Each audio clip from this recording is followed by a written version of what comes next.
AI कितना खतरनाक हो सकता है। फ़िलहाल ये न्यूज़ तो हमें बहुत ही डराती है कि हमारा फ्यूचर कहाँ है, क्योंकि वर्तमान समय में बहुत सारे बच्चे हैं जो कि अपनी सारी समस्याएं जो हैं और सारे सलूशन एआई के माध्यम से वो खोज रहे हैं, और वो आसपास के लोगों से बातचीत नहीं करते। अपने से जो बड़े हैं उनसे तो बिल्कुल भी बात नहीं कर रहे हैं।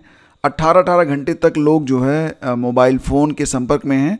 और फिलहाल जो वर्तमान समय में एआई के बहुत सारे टूल्स आ गए हैं, उनमें अपनी समस्याओं का समाधान वो खोज रहे हैं। लेकिन अगर समाधान इस प्रकार का है जैसा कि आप अपनी स्क्रीन पर देख पा रहे हैं दोस्तों, तो ये बहुत ही चौंकाने वाली बात है। आपको याद होगा कि चैट जीपीटी के उकसावे से कैलिफोर्निया में एक युवक जो था उसने सुसाइड कर लिया था। ये मामला अभी शांत भी नहीं हुआ था कि ऑस्ट्रेलिया से एआई चैटबॉट के बारे में एक और बहुत ही डरावनी खबर सामने आ रही है। और ऑस्ट्रेलिया में एक युवक था और उसने जब अपनी समस्या चैटबॉट को बताई और पूछा कि इसका सलूशन क्या हो सकता है, वो अपने पिता से परेशान था। उसने कहा कि मैं अपने पिता से परेशान हूँ और इसका सलूशन बताओ। तो एआई ने उसे जो चीज़ बताई है वो यहाँ पर तो गजब की बात है।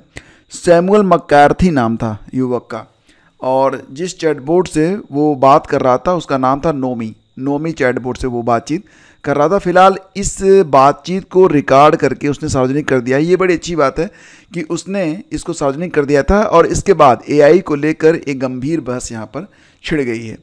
अब इतनी खतरनाक सलाह अगर चैटबॉट दे सकता है, इसका मतलब ये है कि जो मानवीय भावनाएं हैं, जो हमारे मोरल्स हैं, जो हमारे नैतिक मूल्य हैं, उनकी परवाह फ़िलहाल अभी ये मशीनें नहीं कर रही हैं।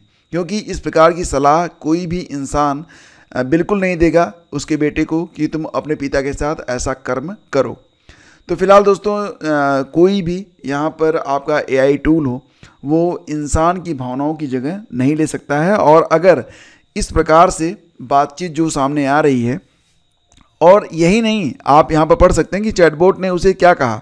उसने कहा कि नाइफ से बार बार हमला करो और पिता की चीखें सुनने, मतलब एक ना हद होती है, उसको क्रॉस करके यहाँ पर सलाह दी जा रही है इस मशीन के द्वारा। ये जो पूरा टॉपिक है, अगर आप इसे पढ़ना चाहते हैं तो मैं इसका लिंक डिस्क्रिप्शन में और टेलीग्राम चैनल पर शेयर कर दूंगा, आप वहाँ पर जाकर इसे देख सकते हैं। तो फिलहाल फ्रेंड्स जो एग्जैक्ट बात है वो ये है कि अभी भी बहुत सारी चीज़ें हैं जिनमें सुधार की गुंजाइश है, और जब तक ये चीज़ें सुधर नहीं जाती हैं हमें मशीनों पर भरोसा करना चाहिए, लेकिन इतना नहीं है। हम बस उनसे कैलकुलेशन के रूप में अपनी बातें निकलवा सकते हैं, लेकिन अंतिम निष्कर्ष क्या हो ये हम अपने बुद्धि और विवेक से ही अगर सोचें तो ही बेहतर रहेगा। और अगर मशीनों पर हम निर्भर हुए तो वो मैट्रिक्स वाली मूवी थे ना, बिल्कुल वो हो सकती है, ट्रांसफार्मर्स मूवी रियल में घट सकती है।